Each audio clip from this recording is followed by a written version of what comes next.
من وجهه شمس الضحى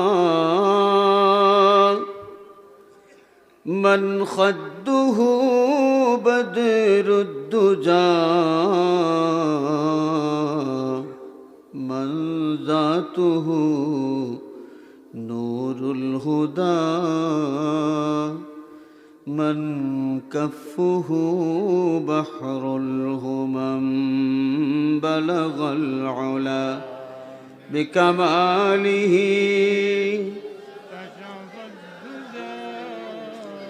بجماله حسنت جميع خصاله صلوا عليه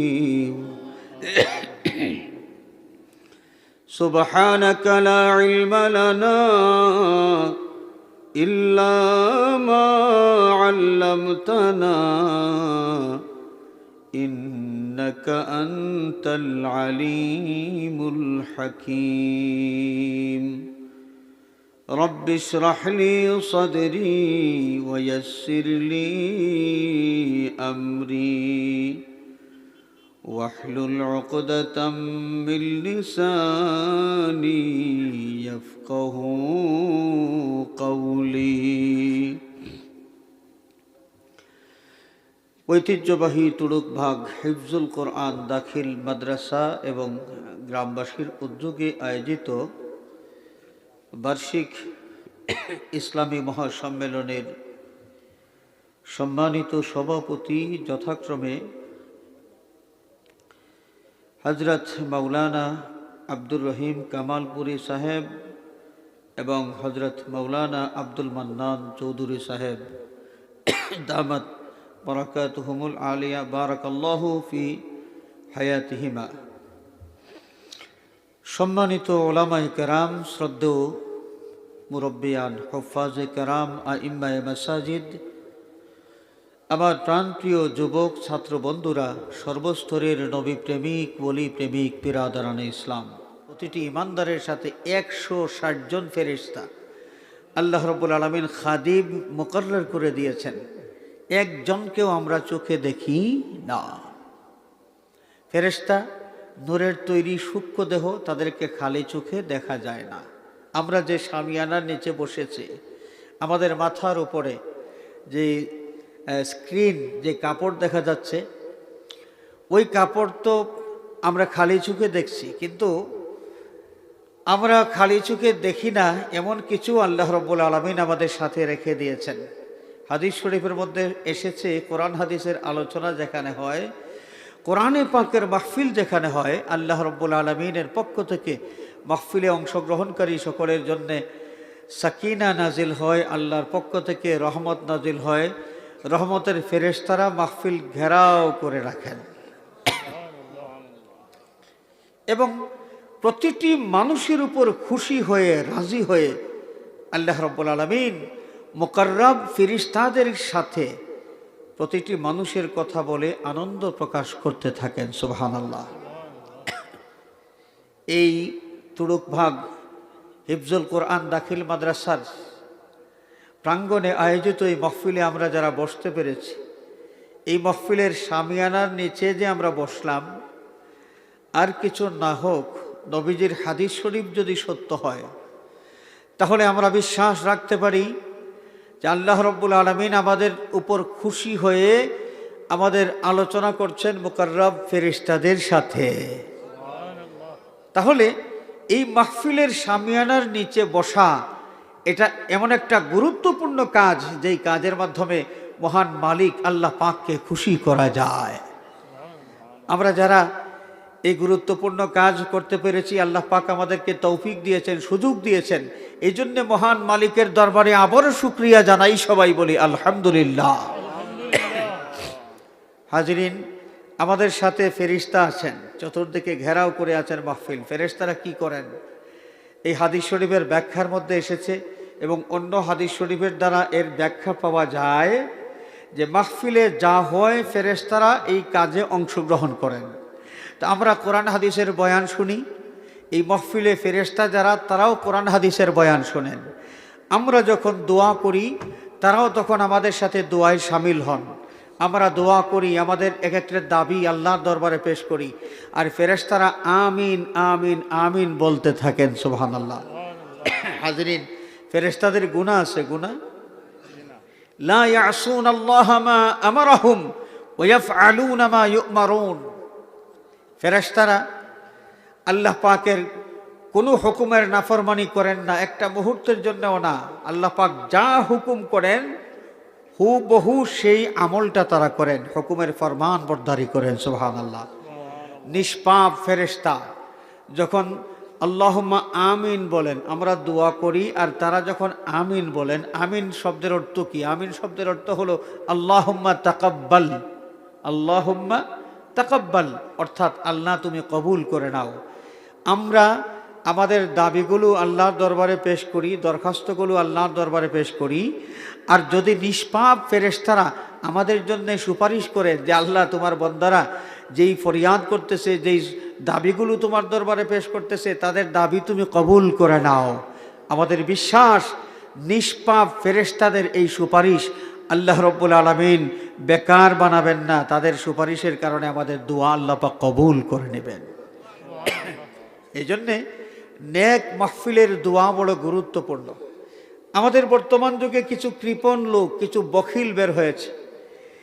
এগুলো কৃপণ বলবো নাকি তাদেরকে দাম্ভিক বলবো আমি জানি না। আল্লাহর দরবারে দোয়া করতে গেলে তারা নানান ধরনের ফতোয়া তালাশ করতে শুরু করেন যে এটা বেদাত হয়ে যায় কিনা। আল্লাহর কাছে বান্দা দোয়া করবে, এজন্য কোনো লিমিটেশন নাই। আল্লাহর দরবার তার বান্দাবান্দের জন্য খোলা, দোয়া করা যায় আনলিমিটেড, যত ইচ্ছা তত। কিছু কিছু লোক বেরিয়েছে, তাদের ধারণা আল্লাহর কাছে বেশি বেশি চাইলে আল্লাহ মাইন্ড করতে পারেন, এই জন্যে তারা দোয়া করতে মানুষকে নিষেধ করে। পাঞ্জাগানা নামাজ আমরা পড়ি, পাঞ্জাগানা নামাজ পড়ার পরে দোয়া করা হয়, হয় কি হয় না? হয়। এই যে সালাম ফিরানোর পরে ইমাম সাহেব আমাদেরকে নিয়ে দোয়া করেন, এই দোয়া করাটা হচ্ছে মুস্তাহাব। এটা কি? মুস্তাহাব। এটা ফরজ ওয়াজিব কিছু না। ইমাম সাহেব যদি দোয়া না করেন, এখানে বড় ধরনের কোনো অপরাধ হবে না, একটা মুস্তাহাব তরফ হবে। কিন্তু এই দোয়ার যে ফজিলত আমাদের নবী করিম সাল্লাল্লাহু আলাইহি ওয়াসাল্লাম আমাদের সামনে তুলে ধরেছেন, এই হাদিস শরীফের দিকে যদি আমরা চিন্তা করি, তাহলে আমরা দেখব যে পাঞ্জাগানা নামাজের পরে ইমাম সাহেব যদি দোয়া না করেন, যদিও মুস্তাহাব তরক হয়, দোয়া না করলে যদিও মুস্তাহাব তরক হয়, কিন্তু আমরা অনেক বড় উপকার থেকে বঞ্চিত হয়ে যাই, মাহরুম হয়ে যাই। কিভাবে? আল্লাহর নবী হুজুরে পাক সাল্লাল্লাহু আলাইহি ওয়াসাল্লামের খেদমতে আরজ করেছেন, ইয়া রাসূলুল্লাহি আইয়ুদ দুআই আসমাউ।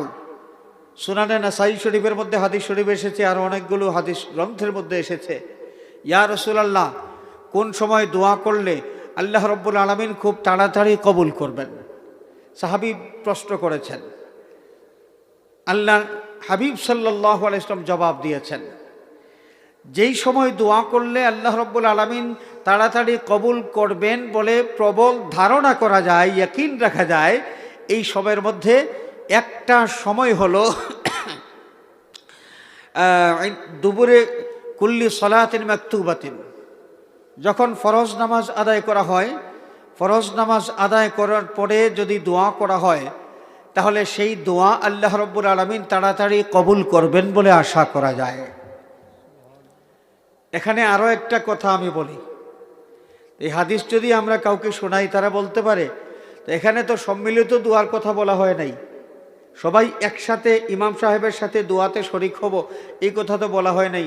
আমরা ইন্ডিভিজুয়ালি প্রত্যেকে নিজে নিজে আল্লাহর কাছে দোয়া করব। সালাম ফিরানো হবে, ফরজ নামাজের সালাম ফিরানোর পরে আমরা প্রত্যেকেই নিজে নিজে আল্লাহর কাছে দোয়া করব। সম্মিলিত মুনাজাত কেন করতে হবে? এটা বেদাত। কয়েকটা শব্দ আছে কিন্তু মাশাআল্লাহ, এই শব্দগুলোর যে অপব্যবহার হচ্ছে, যেখানে সেখানে বেদাত শব্দের প্রয়োগ শোনা যায়, যেখানে সেখানে শিরিকের ফতোয়া এটা শোনা যায়। শিরিক, বেদাত, এই ধরনের কিছু শব্দ আছে।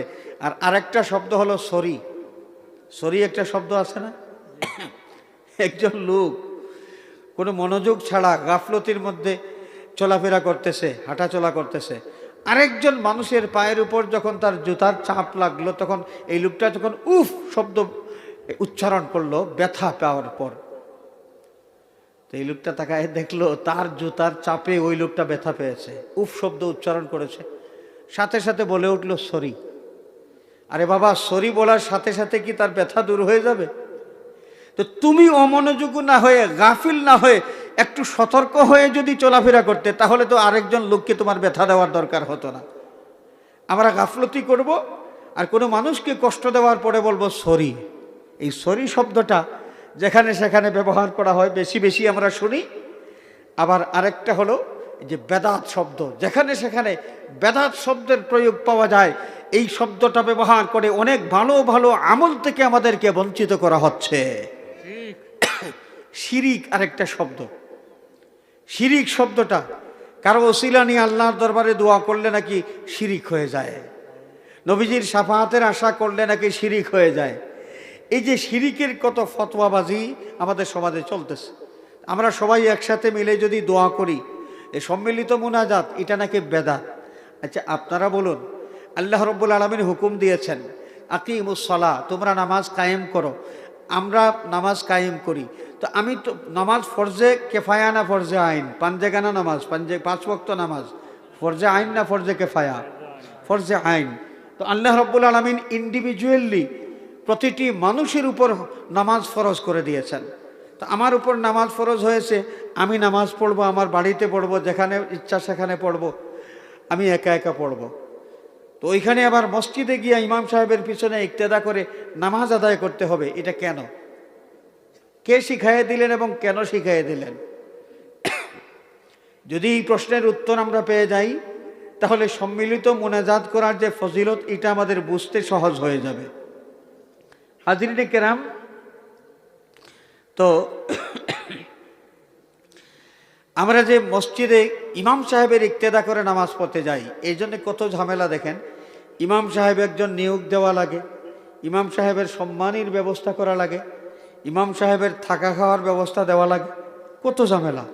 অথচ আল্লাহ রাব্বুল আলামিন তো বলেছেন আকিমুস সালাহ, আমি একা একা নামাজ পড়লেই তো হয়, ইমাম সাহেবের পিছনে ইক্তেদা করার কোনো দরকার হয় না, নামাজ তো আমার হয়ে যাবে।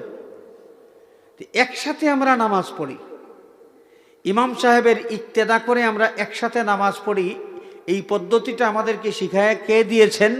আমাদের নবী করিম সাল্লাল্লাহু আলাইহি ওয়াসাল্লাম। কেন শিখায় দিলেন, তার কারণ কি? আল্লাহর নবী, আমরা একজন ইমাম সাহেবের ইক্তেদা করে নামাজ আদায় করব, এটা কেন শিখায় দিলেন? এর মধ্যে রহস্য কি আছে? একজন মানুষ যখন নামাজ পড়তে শুরু করেন, ব্যক্তিগত কোনো কারণে তিনি যদি আল্লাহর দরবারে আসামি হয়ে থাকেন, অথবা নামাজ পড়া অবস্থায় তার কোনো ত্রুটি হয়ে থাকে, তার ত্রুটির কারণে তার নামাজ আল্লাহ রাব্বুল আলামিন কবুল নাও করতে পারেন। কিন্তু একসাথে যখন অনেক মানুষ আমরা নামাজ আদায় করব, তখন এই জামাতের মধ্যে, নামাজের জামাতে যার নামাজ আল্লাহ রাব্বুল আলামিন কবুল করবেন, বাকি নামাজিরা যেহেতু তার সাথে মিলে নামাজ আদায় করবেন, তো একই প্যাকেটের মধ্যে যদি জিনিস থাকে, একই প্যাকেটের ভিতরে, তাহলে ঢাকার থেকে একটা প্যাকেট সিলেট আসলে, এই প্যাকেটের মধ্যে দামি জিনিস যদি আসে, ওইখানে কম দামি একটা জিনিসও যদি ঢুকাইয়ে দেওয়া যায়, তাহলে ওই প্যাকেট যদি আসে, তাহলে দামি জিনিসের সাথে কম দামি জিনিসটাও কি চলে আসবে। আমরা যখন নামাজে দাঁড়াই, নামাজের জামাত যখন শুরু হয়, জামাতবদ্ধ হয়ে আমরা যখন নামাজ পড়ি, তখন মুসল্লি সবাই এক প্যাকেটের ভিতরে আমরা ঢুকে যাই, এক প্যাকেটে ঢুকে যাই। ওইখানে মুসল্লি কত ধরনের, আমার মতো দুনিয়াদার দুর্বল ইমানদার মুসল্লিও থাকতে পারেন, আবার এমন মুসল্লিও থাকতে পারেন যিনি আল মুসল্লি ইউনাজি রাব্বাহু, আল্লাহর নবী ইরশাদ করেছেন, একজন নামাজি ব্যক্তি যখন নামাজ পড়তে শুরু করেন, তিনি আল্লাহর সাথে কানাকানি শুরু করে দেন, দুনিয়ার কোনো খবর তার থাকে না। আমার মতো নামাজি নামাজে দাঁড়াইলে দুনিয়ার খবর, এ মশা কামড়াইলো না পিঁপড়া কামড়াইলো, সব খবর আমাদের থাকে। কিন্তু আলী কাররামাল্লাহু ওয়াজহাহুর মতো নামাজি যদি হয়ে থাকেন, তাহলে পাঁচ থেকে কদম মোবারক থেকে বর্ষা টান দিয়ে বের করা হচ্ছে, নামাজ তিনি পড়তেছেন, উফ শব্দটাও উচ্চারণ করেন নাই। তো নামাজের কোয়ালিটির মধ্যে বেশ কম আছে। তো আমার মতো দুর্বল ইমানদার একজন নামাজি ব্যক্তি যখন সেই সত্যিকারের নামাজি ব্যক্তিদের প্যাকেটের ভিতরে ঢুকে গেলাম জামাতে নামাজ পড়ার মাধ্যমে, তখন আমার দুর্বলতার কারণে আমার নামাজ আল্লাহ রব্বুল আলমিনের দরবারে গ্রহণযোগ্য না হলেও, যেহেতু এই প্যাকেটের মধ্যে এমন নামাজি আছেন যেই নামাজির প্রত্যেকটা রুকু এবং সেজদা আল্লাহর দরবারে মকবুল, তার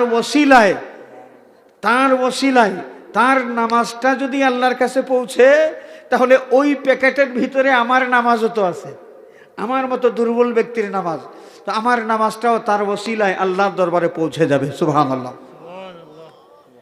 তাহলে নেক মানুষের ওসিলা নিয়ে ইবাদত বন্দেগী করলে এবং তাদের সাথে মিশে ইবাদত বন্দেগী করলে নেক মানুষের ওসিলায় আল্লাহ রাব্বুল আলামিন ওই দুর্বল একজন ইবাদতকারীর ইবাদত কবুল করে নেন।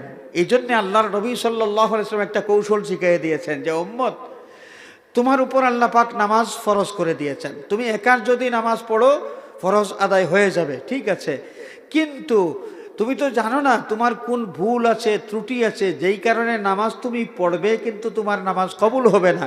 এক কাজ করো, তুমি কৌশল অবলম্বন করো, আল্লাহর মকবুল মাহবুব বন্দাদের সাথে মিশে তুমি নামাজ পড়ো, তাদের ওসিলায় তোমার নামাজটাও আল্লাহর দরবারে কবুল হয়ে যাবে। সুবহানাল্লাহ।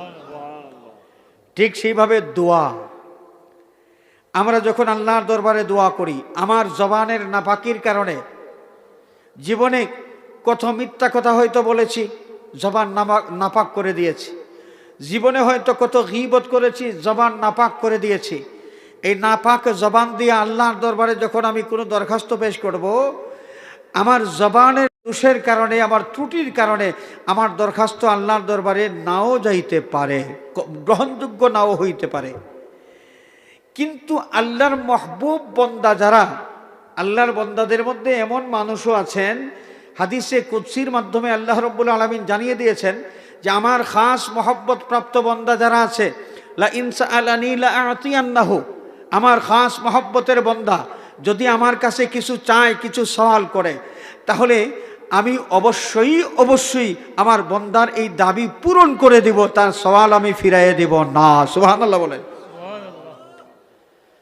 আমরা যখন অনেক মানুষের সাথে মিশে নামাজ পড়ি, মানে দোয়া করি, একসাথে দোয়া যখন হয়, তখন এই যারা দোয়া করেন তাদের মধ্যে আল্লাহর মকবুল বান্দা আছেন যাদের দোয়া আল্লাহ রাব্বুল আলামিন ফিরাইয়ে দেবেন না।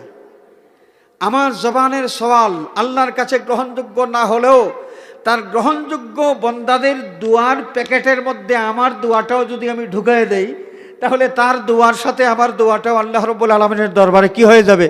পৌঁছে যাবে, গ্রহণযোগ্য হয়ে যাবে। এই জন্যে দোয়া করি আমরা একসাথে, সম্মিলিত দোয়া, এটা হলো নেক বান্দাদের ওসিলা নিয়া তাদের সাথে দোয়া করা। সুবহানাল্লাহ।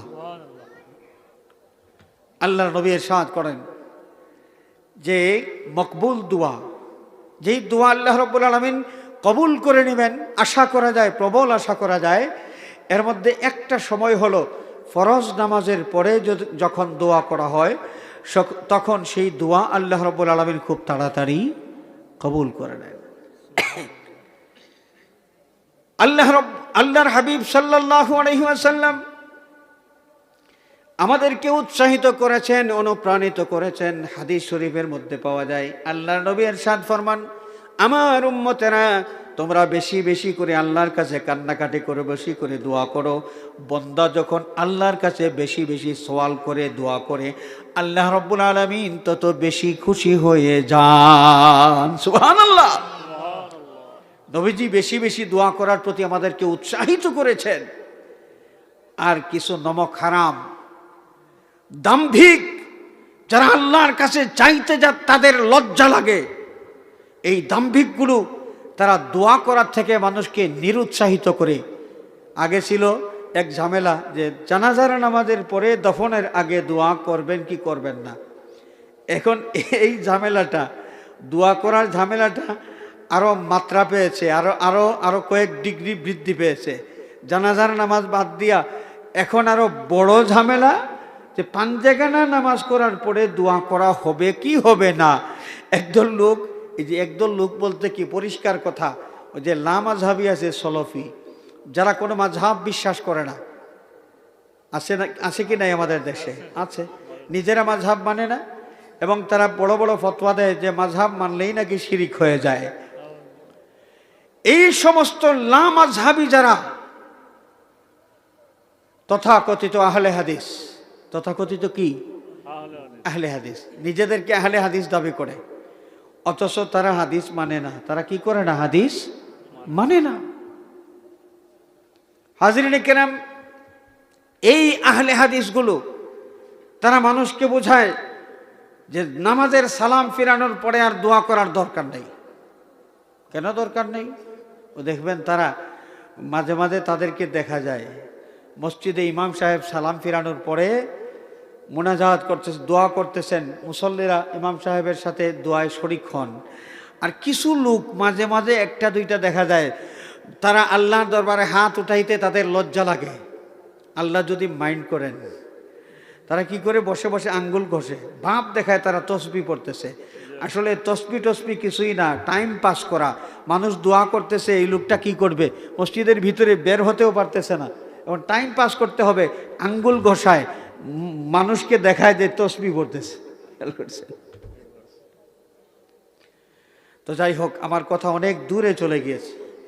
এই সমস্ত ফিতনাবাজদের থেকে আল্লাহ পাক মুমিন মুসলমানদেরকে যেন হেফাজত করেন, সবাই বলি আমিন। আল্লাহর নবী সাহাবায়ে কেরামকে নিয়ে দোয়া করেছেন, সম্মিলিতভাবে মুনাজাত করেছেন। হাজরিনে কেরাম, আল্লাহর নবী সাল্লাল্লাহু আলাইহি ওয়াসাল্লাম মসজিদে নববী শরীফে সাহাবায়ে কেরাম আল্লাহর নবীর কাছে এসে অভিযোগ করেছেন, তাদের দুর্গতির কথা বলেছেন যে ইয়া রাসূলুল্লাহ, বৃষ্টি হচ্ছে না, দয়া করে আল্লাহর কাছে বৃষ্টি কামনা করেন। নবীজি সাল্লাল্লাহু আলাইহি ওয়াসাল্লাম সাহাবায়ে কেরামকে সাথে নিয়ে এই মসজিদের মিম্বরে বসা অবস্থায় আল্লাহর কাছে দোয়া করেছেন। সাহাবায়ে কেরাম সেই দোয়ায় শরীক হয়েছেন, সুবহানাল্লাহ বলেন।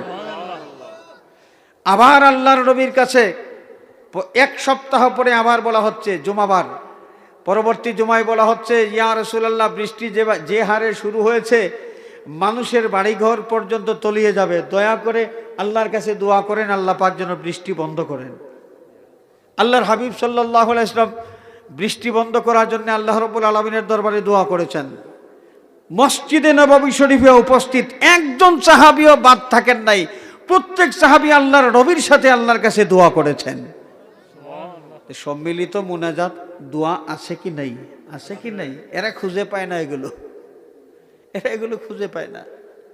নিজেদের কপাল তো পড়েছে, আরো মানুষের কপাল তারা পোড়াইতে চায়। তো যাই হোক, আমরা যারা এখানে বসেছি, এই মাহফিলে বারবার দোয়া হবে।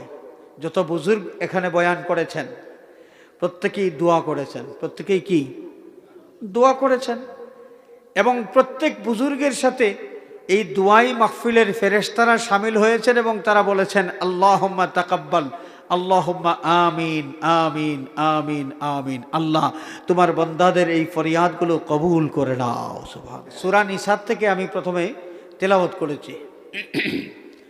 আল্লাহ রাব্বুল আলামিন মানুষের ইতিহাসের কথা বলেছেন, মানুষ কার বংশধর, মানুষ কার বংশধর। মানুষের বংশ বিস্তার হলো বানরের থেকে না, শুয়োরের থেকে না, কুকুরের থেকে না, মানুষের থেকে মানুষের বংশ বিস্তার। যেই আল্লাহ রাব্বুল আলামিন মানুষ সৃষ্টি করেছেন, সেই সৃষ্টিকর্তা খুব ভালো করে জানেন মানুষ কার বংশধর, কার বংশ থেকে আল্লাহ পাক মানুষের বংশ বিস্তার করেছেন। এই পৃথিবীতে নানান যুগে নানান ধরনের উদ্ভট কথাবার্তা এগুলো প্রচারিত হয়েছে। মানুষ চিন্তাবিদ যারা, অনেক চিন্তাবিদ, শয়তান যাদের মগজ ধুলাই করেছে, এই চিন্তাবিদদের কাছ থেকে উদ্ভট অনেক কথাবার্তা পাওয়া যায়, যেই কথাবার্তাগুলো সরাসরি কোরআন হাদিস বিরোধী। এই মানুষের পূর্বপুরুষ সম্পর্কে যে বিবর্তনবাদের প্রবক্তা বা বিবর্তনবাদের প্রতিষ্ঠাতা যিনি মিস্টার ডারউইন সাহেব, তিনি একটা তথ্য আমাদের সামনে তুলে ধরেছেন। তার বিবর্তনবাদের মাধ্যমে একটা তথ্য তিনি তুলে ধরেছেন যে মানুষ বানরের বংশধর, মানুষের পূর্বপুরুষ হলো বানর। নাউযুবিল্লাহ বলেন। আশ্চর্যের কথা আমার বাবারা, ভাইয়েরা, আমি রাজনীতি করি না, এগুলো বুঝিও না, কিন্তু একজন ইমানদার হিসাবে আমার যে দায়িত্ব আছে, সেই ইমানি দায়িত্ববোধ থেকে আমি এই কথাগুলো বলতেছি। বিবর্তনবাদ, এই যে মতবাদ, এটা অনেক জটিল বিষয়। আমাদের বাংলাদেশের শিক্ষা ব্যবস্থাটা কেমন, মাঝে মাঝে কিছু আধপাগলার হাতে বাংলাদেশের শিক্ষা ব্যবস্থার দায়িত্ব পড়ে যায়। পাগল ছাগল, আধপাগলা, তাদের মাথা পুরাপুরি ঠিক নেই। বিবর্তনবাদ বুঝতে হলে মাস্টার ডিগ্রির ওই ক্লাসের, ওই শ্রেণীর, ওই বয়সের শিক্ষার্থীর দরকার। মিনিমাম গ্রাজুয়েশন যারা করতেছে, বিবর্তনবাদ বুঝতে হলে তাদের মেধা দরকার, তাদের বুদ্ধির দরকার, তাদের যোগ্যতা দরকার। সেই বিবর্তনবাদ বোঝানোর জন্যে আমার দেশের ষষ্ঠ শ্রেণীর ছোট্ট বাচ্চা যারা, তাদের সামনে বিবর্তনবাদ তুলে ধরা হয়েছে। এবং এই বিবর্তনবাদ তুলে ধরার মাধ্যমে তাদেরকে বোঝানো হচ্ছে যে তুমিও তো বানরের বংশধর, তোমার মা বাপ বানরের বংশধর। ছোট বাচ্চার মাথার মধ্যে এটা ঢুকানো হচ্ছে। এবং এই যে বিশ্বাস, এই বিশ্বাসটা সরাসরি কোরআন শরীফ বিরোধী। হাদিস শরীফ তো আছে, এর আগে কোরআন শরীফ বিরোধী। সৃষ্টিকর্তা আল্লাহ সুবহানাহু ওয়া তাআলা মানুষ কার বংশধর, এই তথ্যটা আমাদেরকে জানিয়ে দিয়েছেন।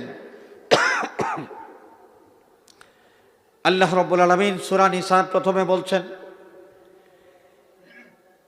ইয়া আইয়ুহান নাসুত্তাকু রাব্বাকুমুল্লাযী খালাকাকুম মিন নাফসিন ওয়াহিদাতিন وخلق منها زوجها وبث منهما رجالا كثيرا ونساء। ওরে পৃথিবী, তোমরা কি করতে হবে? তোমরা ভয় করতে হবে। তোমরা ভয় করতে হবে। তোমাদের মধ্যে সেই মহান সত্তার ভয় থাকতে হবে যিনি তোমাদের রব, যিনি তোমাদের রব, তোমাদের পালনকর্তা, যিনি খলাকাকুম মিন নাফসিন ওয়াহিদাতিন, একই সত্তা অর্থাৎ হযরতে আদম আলাইহিস সালাম থেকে তোমাদেরকে সৃষ্টি করেছেন।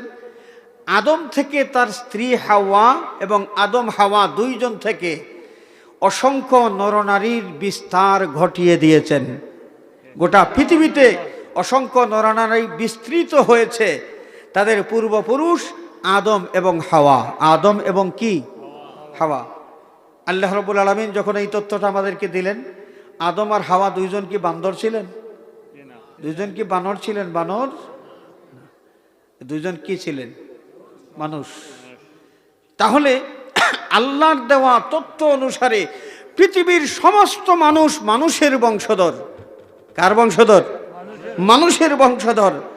মানুষ বানরের বংশধর নয়।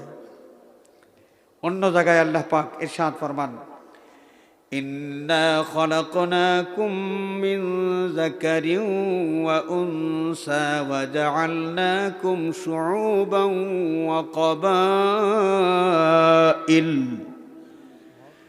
وجعلناكم شعوبا وقبائل لتعارفوا إن أكرمكم عند الله أتقاكم إنا خلقناكم من ذكر وأنثى। পৃথিবীর মানুষ একজন পুরুষ এবং একজন মহিলার থেকে, অর্থাৎ আদম আর হাওয়া থেকে তোমাদেরকে আমি সৃষ্টি করেছি। তোমরা সবাই আদম হাওয়ার বংশধর। তোমরা সবাই আদম হাওয়ার বংশধর। এরপরে বিভিন্ন গোত্রে বংশে তোমাদেরকে ভাগ করে দিয়েছি। মানুষ প্রত্যেকেই আত্মমর্যাদা নিয়ে মানুষ মানুষের প্রত্যেকের মর্যাদা পরিচয় করে যেন পৃথিবীতে চলতে পারো। তাহলে মানুষ মানুষের বংশধর। মিস্টার ডারউইন সাহেব যেই তথ্য দিলেন সেই তথ্যটা সরাসরি কোরআন কারীম বিরোধী। আর কোরআন বিরোধী কোনো বক্তব্য যদি আমাদের সামনে আসে, কোনো মুমিন মুসলমান যার অন্তরের মধ্যে বিন্দু পরিমাণ ঈমান আছে, বিন্দু পরিমাণ ঈমান যার মধ্যে আছে, এমন কোন ঈমানদার কোরআন কারীম বিরোধী কোনো বক্তব্য মেনে নিতে পারে? বিবর্তনবাদ আমরা প্রত্যাখ্যান করলাম এবং আমাদের এই শিক্ষা ব্যবস্থার কর্ণধার যারা আছেন তাদের কাছে আমাদের দাবি, আমাদের ছেলেদেরকে আগডুম বাগডুম না শিখাইয়া, আমাদের সন্তানদেরকে এই আগডুম বাগডুম আর বিবর্তনবাদ না শিখাইয়া ভালো কিছু শেখানোর চেষ্টা করেন। সকালে উঠিয়া আমি মনে মনে বলি, সারাদিন যেন আমি ভালো হয়ে চলি, আদেশ করেন যাহা মোর গুরুজনে। ছোট্ট বাচ্চারা এই ছন্দে ছন্দে কবিতাগুলো যদি মুখস্থ করে, তাহলে সে কেমন চলা দরকার, তার চরিত্র কেমন হওয়া দরকার, কাব্যের মাধ্যমে এই চরিত্রের ব্যাপারে একটা চেতনা তার মধ্যে জাগ্রত হয়ে যাবে। আর আগডুম বাগডুম গুড়াড্ডুম হাবি যাবি, মিনিংলেস, এগুলোর কোনো অর্থ নাই, পাগলামি ছাড়ার কিছুই না।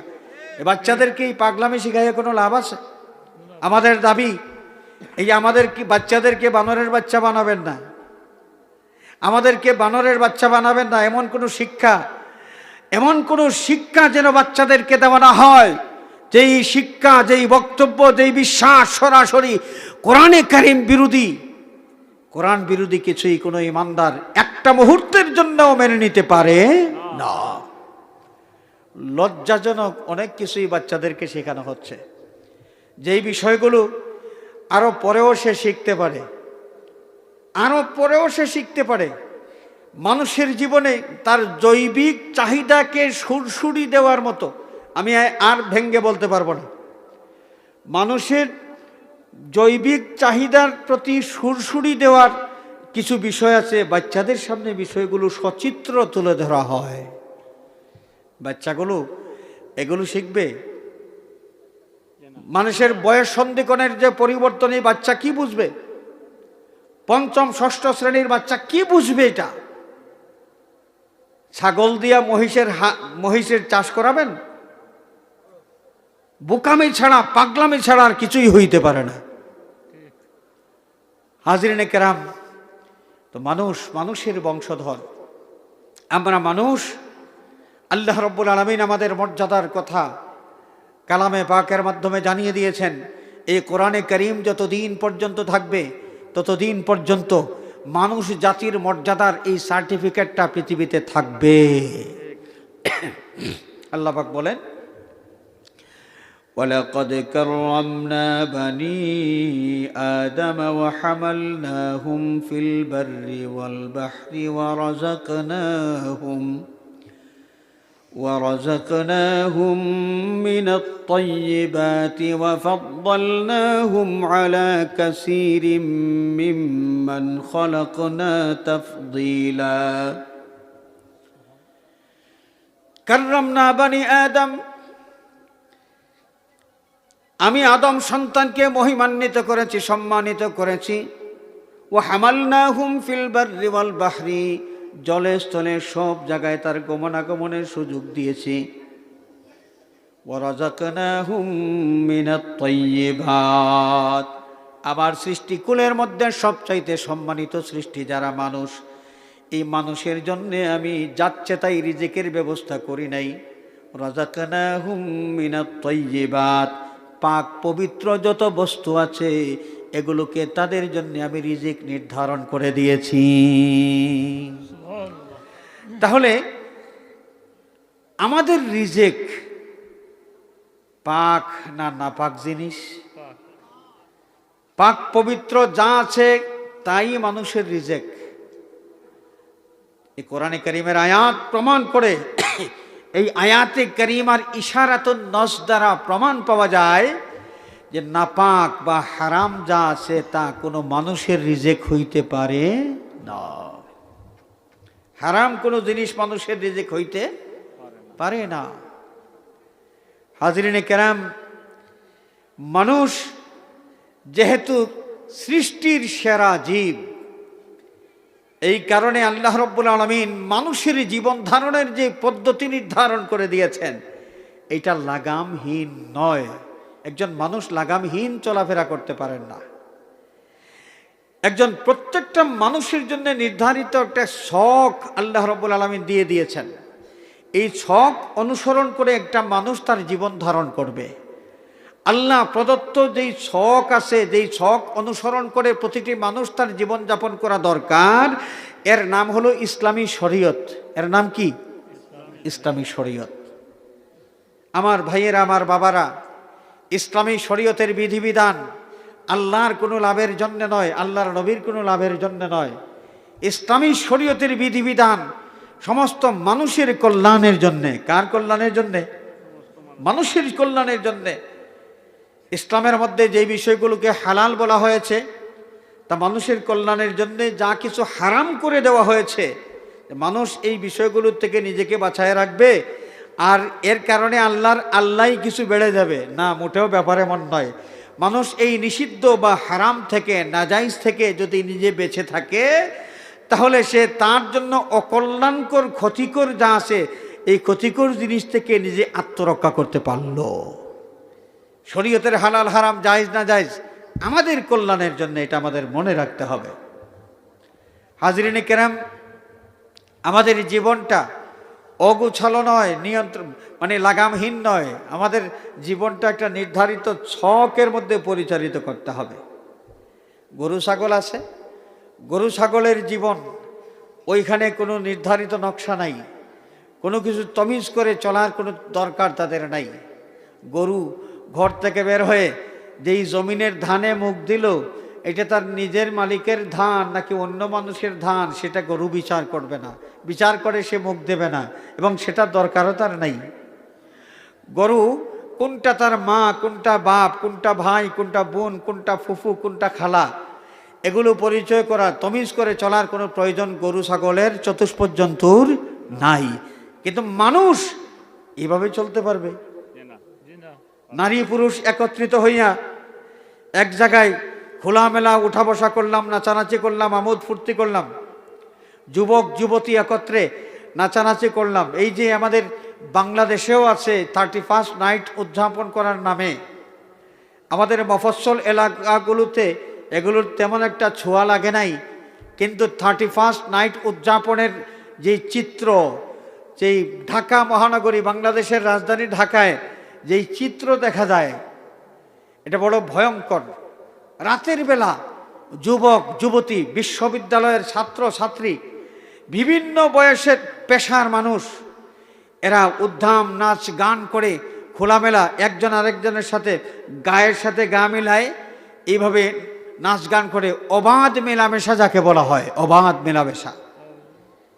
অবাধ মেলামেশা, চতুষ্পদ জন্তু জানোয়ারের যেই বিষয়, চতুষ্পদ জন্তু জানোয়ারের সেই বিষয়গুলো মানুষ হয়ে আমরা যদি এগুলো আমাদের মধ্যে নিয়ে আসি, তাহলে কি বোঝা গেল?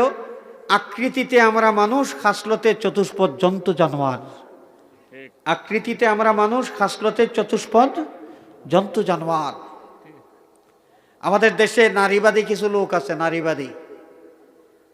সেই নারীবাদী লোকেরা তারা বুঝাইতে চায় মানুষকে যে ইসলাম নারী জাতিকে একদম কারাগারে বন্দী করে দিয়েছে।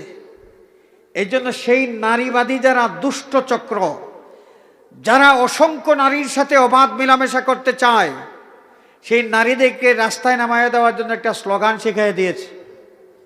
এই স্লোগানগুলো আমাদের দেশে শোনা যায়।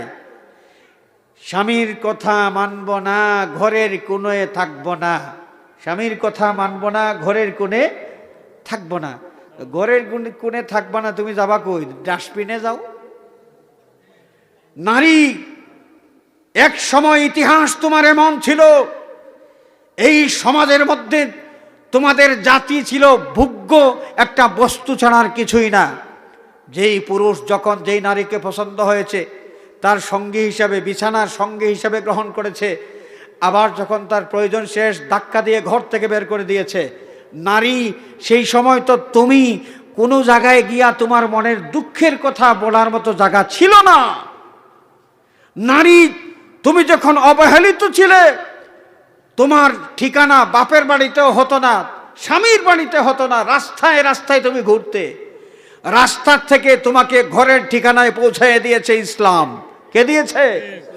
ইসলাম। ইসলামের নবী সাল্লাল্লাহু আলাইহি ওয়াসাল্লাম যখন দায়িত্ব পালন করতে শুরু করলেন, তখন এই ইসলামের মাধ্যমে মানুষের সামনে এই বিষয়টা তুলে ধরা হলো যে পুরুষ তোমরা যেভাবে মানুষ, নারী তারাও মানুষ। তোমাদের যেভাবে পছন্দ অপছন্দ আছে, নারীদের মধ্যে অপছন্দ অপছন্দ আছে। তোমাদের যেভাবে আত্মমর্যাদা আছে, তোমরা যেভাবে আত্মমর্যাদা নিয়ে বসবাস করতে চাও, ঠিক তেমনি ভাবে নারী জাতিরও আত্মমর্যাদা আছে, তারাও আত্মমর্যাদা নিয়ে সমাজে বসবাস করবে।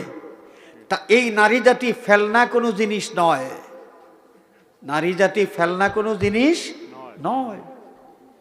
নারী জাতিকে সম্মানের আসনে আসীন করেছে ইসলাম। কে করেছে? ইসলাম। সেই ইসলামের বিরুদ্ধে মিথ্যাবাদীরা বিশুদ্ধার করে আর বলে ইসলামটাকে নাকি নারী জাতিকে বন্দী করে দিয়েছে। যদি বন্দী করত তাহলে আমাদের আম্মা জান হযরতে আয়েশা সিদ্দিকা রাদিয়াল্লাহু তাআলা আনহা জঙ্গে জামালে একজন নারী হয়ে যুদ্ধের নেতৃত্ব দিতে পারতেন না। ইসলাম ধর্ম নারীদেরকে কারাগারে বন্দী করে রাখে না, বরং নারীদের নারীত্ব যেন বজায় থাকে সেই ব্যবস্থা নারী জাতির সামনে তুলে ধরতে চায়। নারী, তোমার নারীত্ব তুমি পাইকারি হারে ওপেন মার্কেটে ছেড়ে দিও না। তোমার ব্যক্তিত্ব আছে, তোমার আত্মমর্যাদা আছে।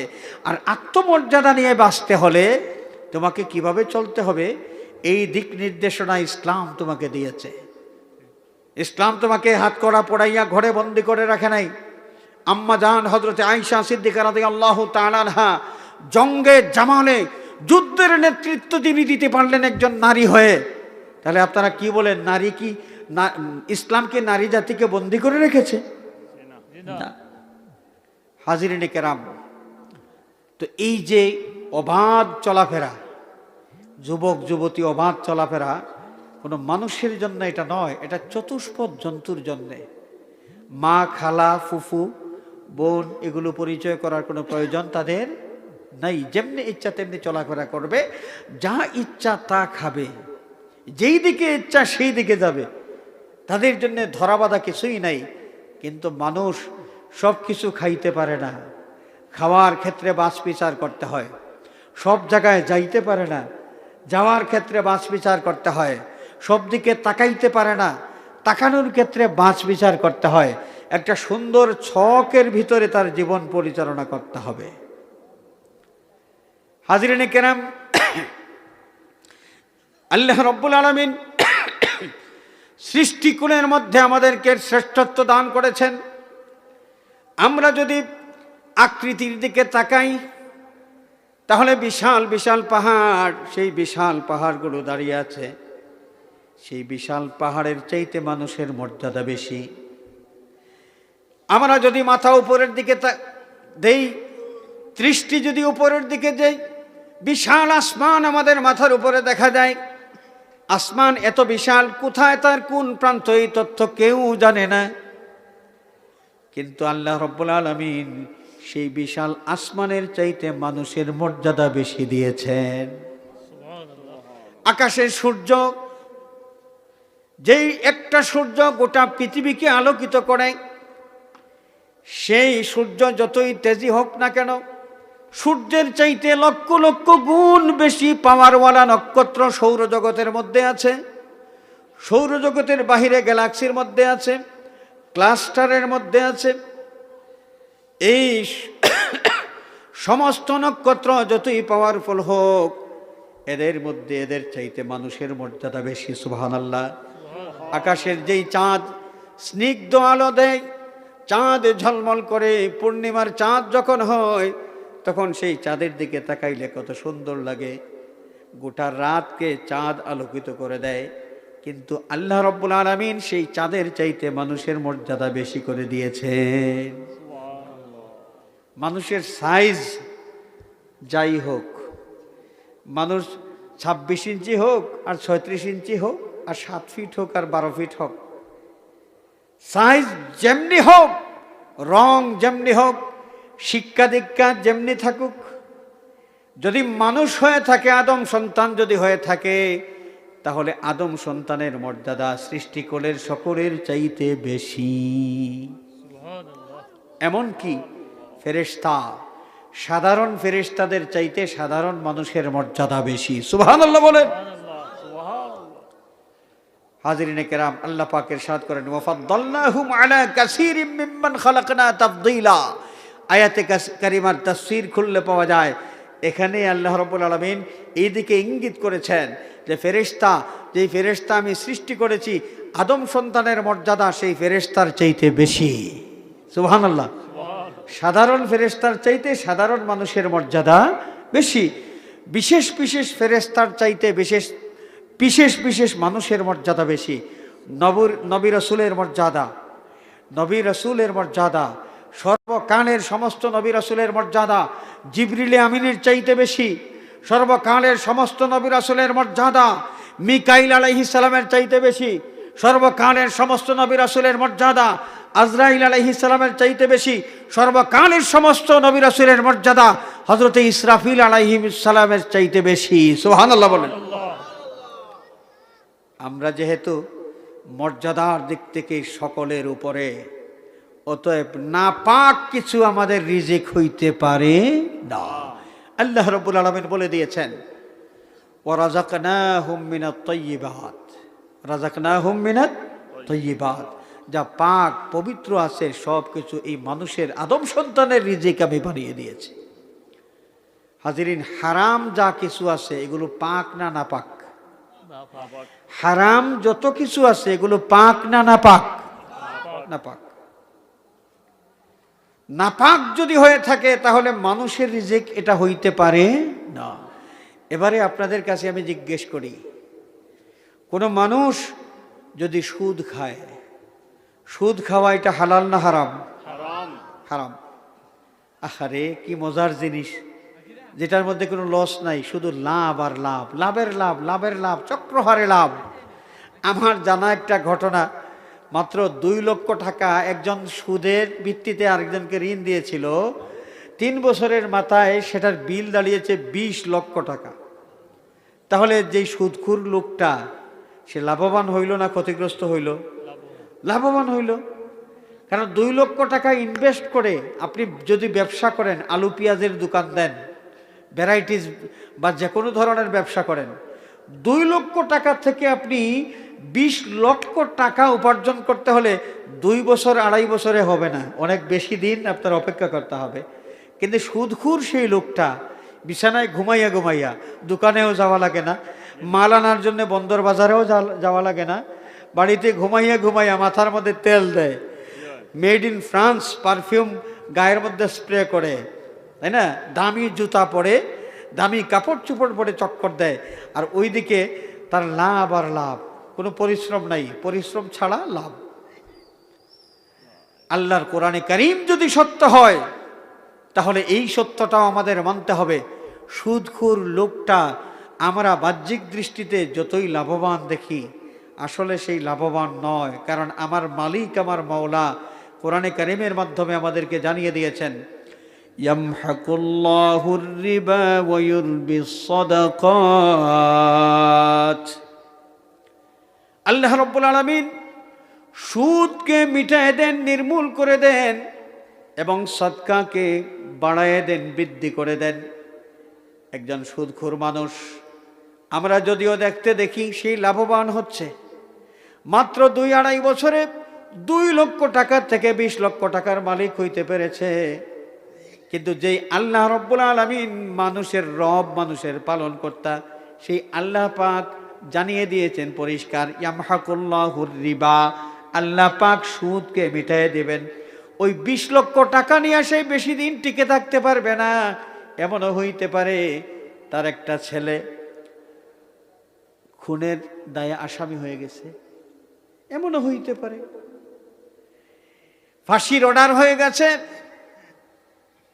এই ছেলে যখন খুনের আসামি হয়ে যায়, ফাঁসির অর্ডার হয়ে যায়, সেই ছেলেটাকে ফাঁসির হাত থেকে রক্ষা করার জন্যে ব্যাংকের টাকা, জমানো টাকাগুলো খরচ করতে শুরু করে। এক সময় ব্যাংক ব্যালেন্স জিরো হয়ে যায়, জমিন বিক্রি করতে শুরু করে। ওই মার্কেটে তার দোকান আছে 5টা, বিক্রি করতে শুরু করে। বাড়ির পাশে জমিন আছে, বিক্রি করে দেয়। তাও কোনো কাজ হয় না, ছেলের রক্ষার কোনো উপায় পাওয়া যায় না। শেষ পর্যন্ত ভিটে মাটি পর্যন্ত বিক্রি করে। কোথায় গেল রে ভাই 20 লক্ষ টাকা, কই গেল? এমন বিপদ আসতে পারে কি পারে না? কারণ এই আল্লাহ রাব্বুল আলামিন নিজেও আদা করেছেন, জানিয়ে দিয়েছেন ইয়ামহাকুল্লাহুর রিবা, আল্লাহ পাক সুদকে মিটিয়ে দেন, নির্মূল করে দেন। তো আল্লাহ নির্মূল কিভাবে করবেন সেটা আল্লাহ রাব্বুল আলামিন ভালো করে জানেন। নির্মূল করতে চাইলে করতে পারেন কি পারেন না? এমনও হইতে পারে পেটা সুদখোর, হারামখোর, সপ্তাহে একদিন গোটা দেহের রক্ত যদি চেঞ্জ করা লাগে, সপ্তাহে একদিন, তাহলে এই লোকটার জীবন ধারণ কত কস্টলি, এক্সপেন্সিভ। আল্লাহ রাব্বুল আলামিন যদি নির্মূল করতে চান তাহলে কিভাবে নির্মূল করবেন সেটা আল্লাহ ভালো জানেন। তবে নির্মূল যে করবেন, করবেনই, কোরআনে কারীম তো মিথ্যা হইতে পারে না। হাজরিনে কেরাম, তাহলে সুদ যদি হারাম হয়, হারামার রিবা, আল্লাহ রাব্বুল আলামিন সুদকে হারাম করে দিয়েছেন। তো হারাম যেটা সেটা নাপাক, আর নাপাক যা তা মানুষের রিজিক হইতে পারে না। মানুষকে ঠগানো, ঠগাইয়া ব্যবসা করা হালাল না হারাম? আরো জোরে বলেন। মানুষকে ঠগানোর কত লাইন আছে, কত পদ্ধতি আছে। আমার জীবনের একটা অভিজ্ঞতার কথা আমি কোনোদিন ভুলবো না, প্রসঙ্গক্রমে আমি এটা বলি, কিন্তু অনেক জায়গায় বলি। আমার জীবনের স্মরণীয় একটা ঘটনা, আমি নিজে বোকা হয়ে গেছি ঘটনা দেখে। আমি এক জায়গায়, মার্কেটের নাম বলবো না, ওইখানের ব্যবসায়ী তাহলে লজ্জিত হয়ে যাবেন, মার্কেটের নাম বলবো না। একটা মার্কেটে গেলাম, সেখান থেকে 20টা কমলা কিনলাম। বাড়ি যাওয়ার পথে 20টা কমলা কিনলাম, মানে 5 হালি কমলা। আমার নিজের হাতে আমি একটা একটা করে ফ্রেশ কমলা বাছাই করে দিলাম। তো কমলা বাছাই করে দেওয়ার পরে এই যে দোকানদার, সে তো আমাকে প্যাকেটিং করে দেবে। প্যাকেটিং করার জন্যে এই তার টেবিলের নিচ দিকে ওই কমলাগুলো নিয়ে গেল। ওইখানে প্যাকেট রাখা আছে, প্যাকেটের মধ্যে ঢুকাইয়া দিয়া, তাও কাগজের প্যাকেটের প্রথমে ঢুকাইয়া তারপরে পলিথিনের প্যাকেটে ভরে আমাকে দিয়েছে। আমি তো একদম নিঃসন্দেহে নিজের হাতে ফ্রেশ 20টা কমলা আমি বাছাই করে দিয়েছি। আমি প্যাকেটটা নিয়ে বাড়িতে গেলাম। বাড়ি যাওয়ার পরে যখন প্যাকেট থেকে কমলাগুলো খুললাম, খোলার পর মানে অবাক হয়ে গেছি আমি। মাত্র 20টা কমলা, এর মধ্যে 12টা কমলা পচা আর 8টা মোটামুটি ভালো। মানে 5 হালি কমলার মধ্যে 3 হালি কমলা, ওইগুলোই 3 হালি পচা। পার্সেন্টেজ করলে কত দাঁড়ায়? যে 60-র উপরে, প্রায় 60%-এর উপরে, 70%-এর কাছাকাছি পচা। যে এই লোকটা পচা কমলাগুলো আমাকে দিল, আমি তাকে কিন্তু ভালো কমলার দাম দিয়েছি, তাহলে সে আমার কাছ থেকে লাভ করলো বেশি। তো এইভাবে যদি একজন কাস্টমারের কাছ থেকে এইভাবে যদি লাভ করতে থাকে, সারা দিন কত কাস্টমারের কাছে মাল বিক্রি করবে? এই লোকটার লাভের পরিমাণ কি হইতে পারে, কি পরিমাণ লাভবান হইতে পারে? মানুষকে ঠগাইয়া এই যে ব্যবসা করা, এটা হালাল না হারাম? হারাম যদি হয় এটা পাক না নাপাক? নাপাক যদি হয় তাহলে এটা কি মানুষের রিজেক হইতে পারে? তাহলে ওই ঠগ ব্যবসায়ী যে মানুষ হইয়াও অমানুষের রিজেক সে গ্রহণ করতেছে, মানুষ হইয়াও কি অমানুষের রিজেক গ্রহণ করতেছে। হাজরিনে কেরাম, আল্লাহর নবী সাল্লাল্লাহু আলাইহি ওয়াসাল্লাম পরিষ্কারভাবে হাদিস শরীফের মাধ্যমে আমাদেরকে জানিয়ে দিয়েছেন। সহিহ মুসলিম জিলদে সানির মধ্যে একখানা হাদিস, আল্লাহর নবী ইরশাদ ফরমান, কুল্লু বাইইন ফিহি গারারুন ফাহুয়া হারামুন। যেই ব্যবসা বাণিজ্যের মধ্যে, যেই ব্যবসার মধ্যে ধোঁকাবাজি থাকে, সেই ব্যবসাটা হলো হারাম। ধোঁকাবাজির ভিত্তিতে যেই ব্যবসা করা হয়, কাস্টমারকে ঠকাইয়া যে ব্যবসা করা হয় সেটা হালাল না হারাম?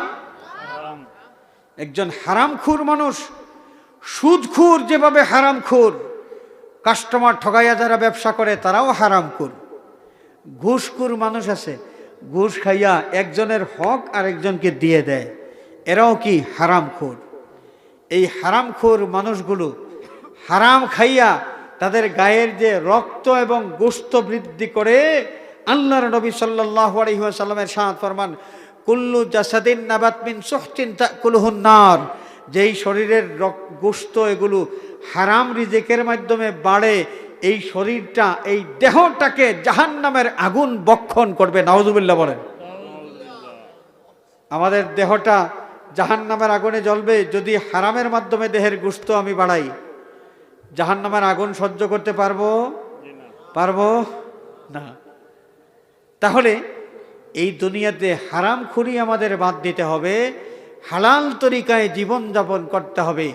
আল্লাহ রাব্বুল আলামিন আমাদেরকে দয়া করে, মহব্বত করে মানব কুলে জন্ম দিয়েছেন, সৃষ্টিকুলের শ্রেষ্ঠত্ব আমাদেরকে দান করেছেন।